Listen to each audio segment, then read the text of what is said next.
So we begin.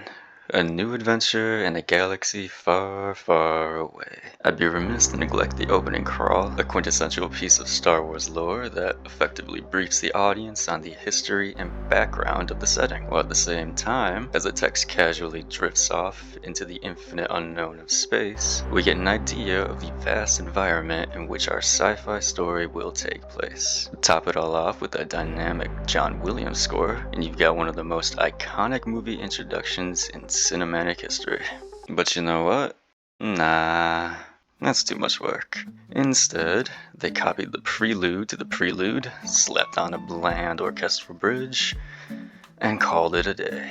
See now, this is Star Wars. Wonderful.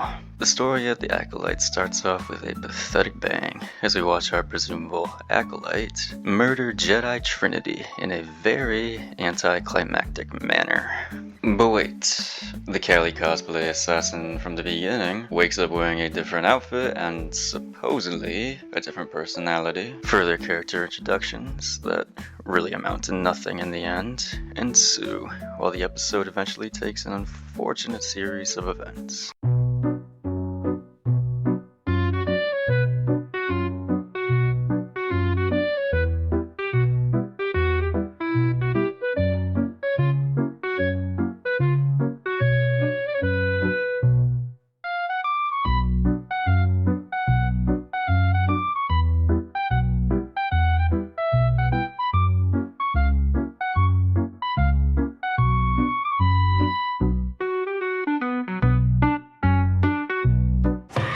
And we ultimately find out the big mystery that no one saw coming. Her and the assassin chick from the opening are twin sisters.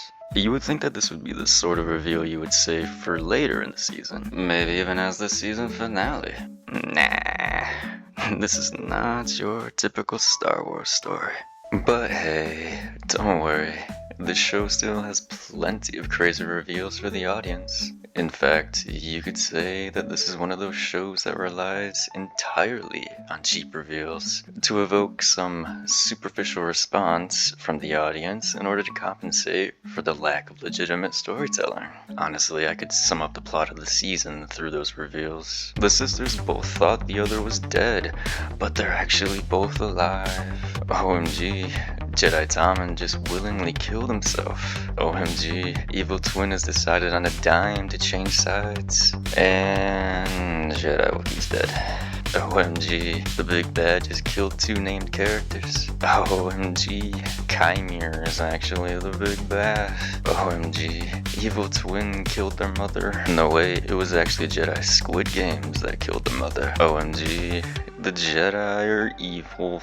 OMG, now Good Twin is evil, and she's gonna kill the guy that saved her life. Oh god, no. The big bad is actually the apprentice of Darth Plagueis. OMG, the Jedi are seemingly covering up the entire story. OMG, like, wow.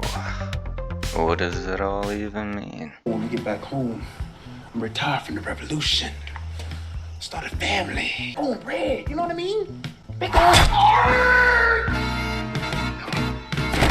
Who saw that come? Who saw where that came from? Fight me!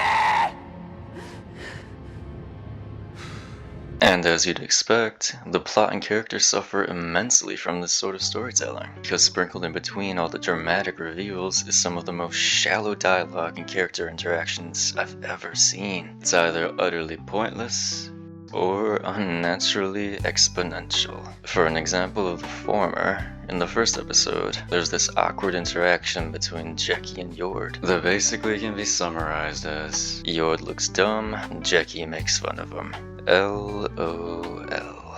It's a complete waste of a scene that only serves to give us a superficial idea of a relationship. It's just boring, particularly because you can make something like this work. Yord has been ever so briefly established as someone who struggled to make Jedi Knight, and Jackie is your typical little Miss Priss stereotype. What you could instead do is have a scene in which Yord is failing to perform a basic force move that most Jedi Knights normally can with relative ease. In the scene, you can then have Jackie demonstrate how she can perform said move. This would give her a legitimate reason to look down on her superior. You would need to balance the character design, obviously, which you can establish this by showing Jackie being a relatively advanced force manipulator, but still a complete novice in lightsaber combat. Vice versa, you establish that Yord made Jedi Knight mainly based on his ability to wield a saber. The noble fool who acts first and thinks later, though despite the odds, will always risk his own well-being to help the people he cares about. And the inexperienced know-it-all, who always comes prepared for the situation, though she starts to fall apart when the practical aspects of the mission don't exactly follow her theories. A very basic character duo that can extrapolate quite a bit of natural moral development through their interactions alone. You could then show these two actually building a legitimate relationship, as Jackie helps Yord with the move and Yord helps her with her lightsaber skills. In this way, you can get the audience to organically start to care about these two characters. Their story can have a very meaningful scene later on then, where Yord actually saves Jackie by performing that same move he was struggling with.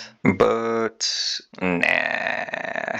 Legitimate character development is boring. Let's just put in more jokes and turn Yord into the resident Jedi dunce. You know, I seem to recall another male Star Wars character that had potential for an interesting and unique story, but was turned into a complete joke in the end.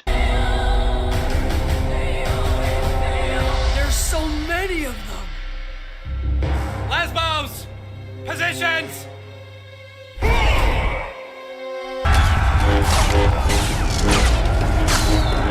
Lesbos! Remember this day! Remember this fight! Don't give them an inch! Lesbos!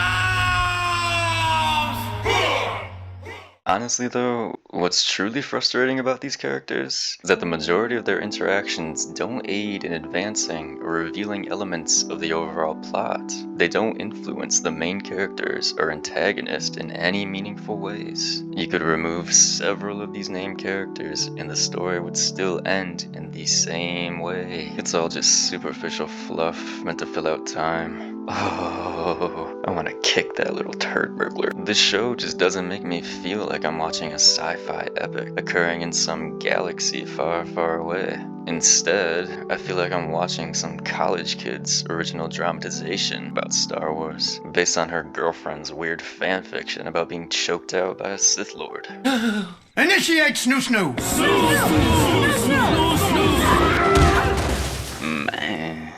The choreography in this show is all over the place. There just isn't any concrete sort of aesthetic or rule set that the audience can attach to. At 1 minute, it's like a scene out of Crouching Tiger, Hidden Dragon, where physics is tossed to the wayside in favor of dramatic and fantastical movements that, quite frankly, blend poorly with the traditional fast-paced action of Star Wars combat. The next is like some shonen anime, Naruto if I had to guess, where despite the clear difference in perceived ability, the plot conveniently allows for the weaker character to hold their own, so that we can have drama in the form of action. And then there are some elements of Star Wars combat that you'd expect to see in your Star Wars TV show, where physics is fully applied to the futuristic laser swords that the Jedi's utilize, and both the environment and characters are affected in a practical manner. That's not to say that you can't blend several genres into your own unique aesthetic.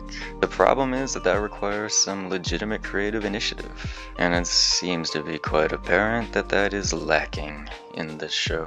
I mean, hell, even shonen animes have proven that despite the mediocre or overly exponential dialogue, as long as you follow the basic beats of character progression, you can create those visually impactful moments that this show so desperately wants to emulate. You gotta put in the effort though.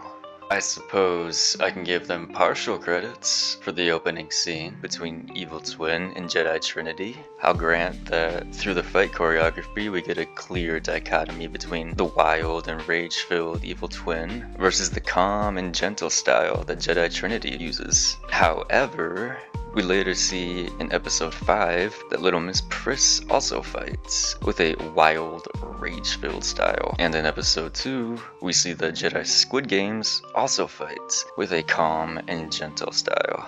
There's just nothing unique about these characters' fighting movements that can give the audience something to infer about their personality. Aside, of course, from superficial visuals, such as Evil Twin's Naruto knives, or main bad guy's lightsaber-canceling armor, it is the epitome of style over substance. This type of storytelling is more akin to a reality TV show, where nothing interesting is really happening, but through the power of editing, you turn boring melodrama into something somewhat entertaining to watch. I can't handle this anymore because everyone is dropping left and right from all these schedule changes. I need Courtney to not be so annoying with the stick up her ass like The closest thing we get in regard to a visually informative fight scene occurs in episode 7, when Jedi Wookiee gets brainwashed by the witches and attacks his fellow Jedi. Jedi Wookiee has this heavy bruiser type of fighting style, where each strike sends his opponent staggering or throws off their guard. It's what you'd expect from a Jedi Wookiee, and man, would I have liked to see more of this character. The problem is that this isn't a character. We know practically nothing about Jedi Wookiee, other than he's a Wookiee and he does tech stuff. But ultimately, his story ends with him getting killed off screen. Then, compare Jedi Wookiee to Vader, who also demonstrates a heavy bruiser fighting style, but Vader also displays some legitimate finesse with his saber skills. And there's an aspect to his desire for a duel that suggests he enjoys the sport, though he will decisively end the combat after he's had his fill. This gives the audience a nice visual representation of Vader's ruthless and calculating personality, portrayed through most of the OT. You know, there's this moment where Good Twin shows some interest in Jedi Wookiee's tinkering, and the fact that she later chooses a life as a mech, whatever the hell that means. It seems like the perfect opportunity to espouse some backstory and genuine character development between the two. Some lighthearted story about the Jedi Wookiee teaching her some tech stuff, I guess. That way, maybe we'll actually care when Evil Twin stumbles upon Jedi Wookiee's corpse. But, nah. We need more backstory about the groovy witch cult just going about their day, and the evil Jedi that wants to ruin their good time. So we obviously can't create any sympathy for the Jedi. Not even you, Jedi Wookiee. But why? Why? I came here from a faraway planet. A planet ruled by a chauvinistic man-puter that was really a man-bot. Have you any idea how it feels to be a fembot living in a man-bot's man-puter's world? What? One of the more frustrating aspects of the show's combat revolves around the Force. The Force we see demonstrated through the show has no consistency. It's simply used as a convenient plot device to further aid in the show's lazy style of storytelling. The Force is essentially the show's magic system that we, the audience, are supposed to accept as a normal element of this universe. And like all other magic systems, there has to be an established set of rules that the audience can clearly understand. Otherwise, the combat will just leave us asking why, as more contradictions become apparent. Why did a Jedi Master fall for such an obvious trap? Especially when you just established that she can stop Evil Twin's Naruto knives with relative ease. Why did this stupid smokescreen move allow for Evil Twin to escape? We know that Jedi Squid Games can sense her presence. Why is it that despite the fact that Jedi Wookiee has been shown to be extremely strong, Padawan Tommen can stop this life-ending strike while in a weak position where he has no leverage? Why doesn't Jedi Squid Games just destroy Jedi Wookiee's lightsaber, like you showed us the bad guy doing to Little Miss Priss? Why did Jedi Squid Games not use his Force abilities to save both the twins? Based on what you showed us in episode 2, You would think that it would be a relatively easy task for the Jedi Master. Why can little Miss Priss, the Padawan, hold her own against the main bad guy that just took out several Jedi Knights? Oh, that's right. We need to invoke those nostalgic feelings from the Phantom Menace. Another harrowing 2v1 fight between Darkside user and the Master Padawan combo. Except this time, it's the Padawan that dies, with 2 extra stabs. Cause that's cooler. But not only does the choreography in the Acolyte pale in comparison to the prequels, we actually got to know Qui-Gon Jinn, and many Star Wars fans, both old and new, enjoyed his character. It's partially due to Liam Neeson's kind and stoic portrayal as the Jedi Master, but also because he was a Jedi Master who questioned the decisions of the Council and would use his Force abilities to manipulate the situation and achieve his goals. Let's not forget, it was through Qui-Gon Jinn's meddling that Anakin became a Jedi in the first place. But, nah. In this show, they want to portray those types of characteristics as negative, and they do so through the character of Jedi Squid Games, who displays that same sort of rebellious behavior that Qui-Gon had. But, unlike Qui-Gon, we're supposed to feel like Jedi Squid Games deserves his death. A friendship bonded by the struggle against a man has been brought to an end by Kung Fu treachery. Fiendish Dr. Wu, you done fucked up now! Damn! So in that regard, I think the show completely failed. The major plot taking place throughout the show, about the twins killing Jedi and fully embracing the dark side, predicates on an incredibly convoluted backstory. Turns out, the twins were conceived via the Force.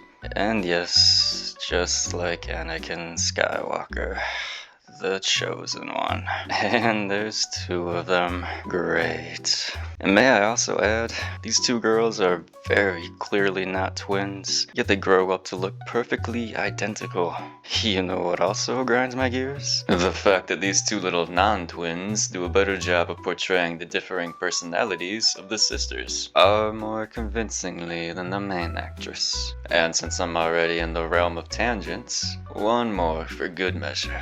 Can I also add that I feel like the casting of Daphne Keane is an absolute waste. I really enjoyed her role as X-23 in the Logan movie, and that was largely due to the fact that I thought she did a wonderful job portraying the absolute savagery that you would expect a child of Wolverine to have. I can't help but think that that sort of savagery would have translated perfectly as a Sith or Sith-adjacent character. But, nah. Instead, they turn X-23 into this lame little buzzkill and give the big Sith apprentice role to Bland Amandala.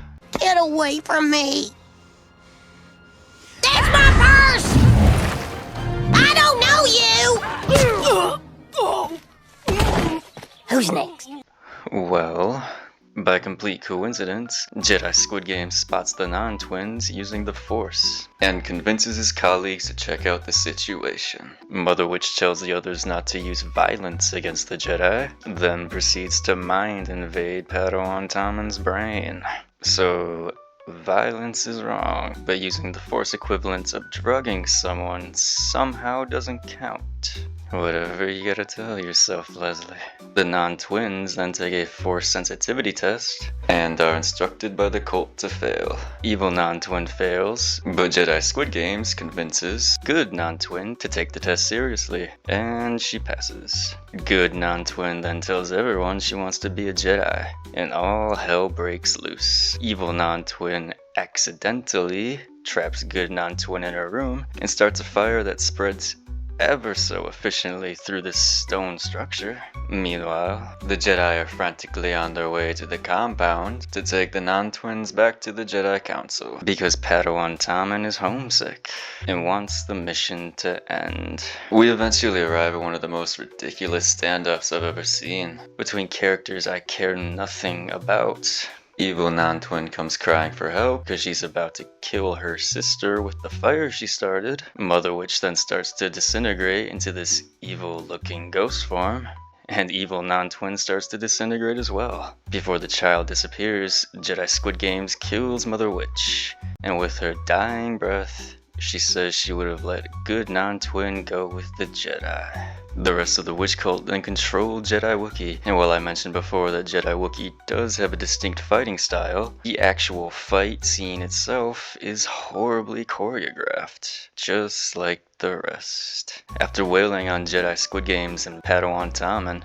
Jedi Wookiee is finally saved from his mind control by Jedi Trinity. With the Wookiee off his back, Jedi Squid Games rushes to save the non-twins, who are having their own verbal confrontation on this conveniently set up decision bridge. Jedi Squid Games then chooses to save only the good non-twin from a fatal fall.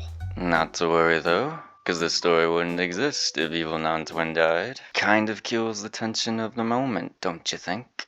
I think that what the showrunners were going for is that this creepy looking witchcraft is meant to be consensual. In a previous scene, evil non-twin ascended through this sinister looking ceremony, while good non-twin chose not to. So, the audience is supposed to infer that Jedi Squid Games is somehow at fault here for killing Mother Witch under false pretenses. Right? I won't let you leave. It's not up to you. You can't stop me. Yes, I can. How? I'll kill you. And let's take this on an even grander scale. You see, the show portrays the Jedi as an organization that is analogous with a modern-day police force. The whole inciting incident of the story is meant to be interpreted as a failed operation where the Jedi cops stuck their nose in where it doesn't belong, and everyone suffers as a result. But if the show wants us to adhere to those standards, that the Jedi are like shady cops, then we gotta apply that logic to the witch cult as well. And unfortunately, the majority of cults are not some groovy retreats where everyone is living off the grid and free from society's cruel and restrictive standards. Most cults are created as a get-rich-quick scheme, in which the goal is to extort the members of all wealth and possessions. But the really bad ones will subject their members to harsh labor, torture, sexual abuse, and sometimes murder, and the children suffer right alongside the adults. You want to know how these really bad ones get away with their crimes for so long? Well, you start by isolating your victims far from any official governing force that may intervene. You then enthrall your followers with some speech or performance that is meant to make the leader look unique. And in doing so, you further encourage your members that they are special for following in your example. You brainwash your followers to the point where the leader's crazy behavior just becomes the norm. If the audience is meant to sympathize with the witch organization, then maybe I shouldn't follow the Jim Jones cult strategy to a T. Don't drink the Kool-Aid, y'all. So, my question is, why should I see the Jedi as any more evil than the witch cult? Everything presented about the witches only aids in revealing just how shady their operation is. And thus, because I don't have sympathy for the evil witch cults, I don't get the impression that Jedi Squid Games was at fault for killing Mother Witch. So, when we get to the final episode, and Good Twin discovers it was Jedi Squid Games that killed Mother Witch, decides on a dime to go full dark side and kill her father figure, yet again, I'm simply left asking, why? Oh, Lord save me.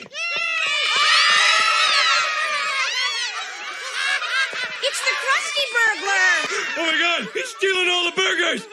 Why, you little...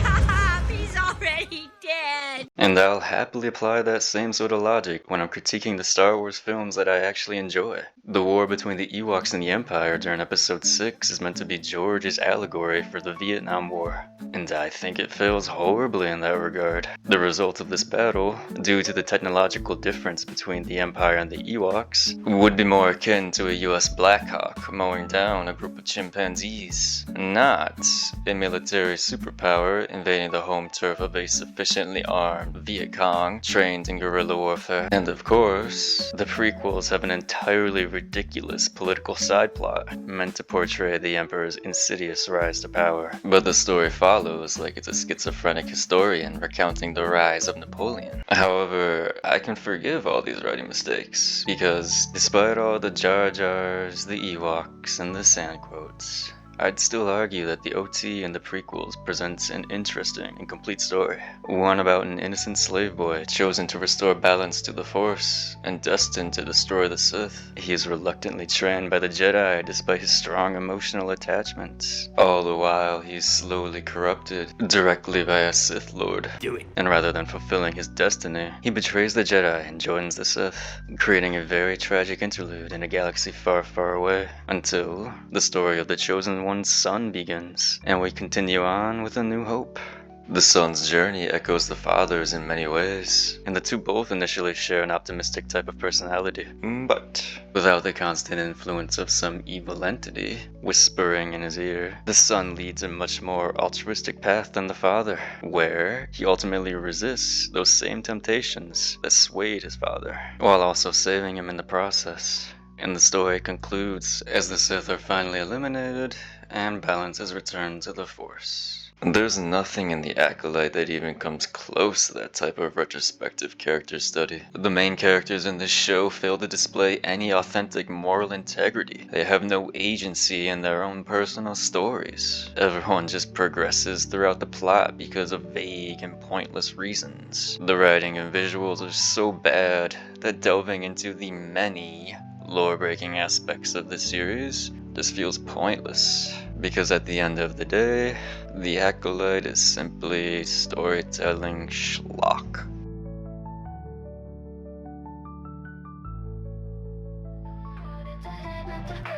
Oh my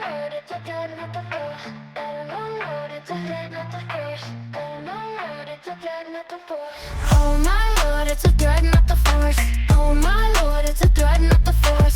Oh my lord, it's a dread, not the Force. Oh my lord, it's a dread, not the Force. Oh my lord, it's a dread, not the Force. Oh my lord, it's a dread, not the Force. Oh my lord, it's a dread, not the Force. Oh my lord, it's a dread, not the Force.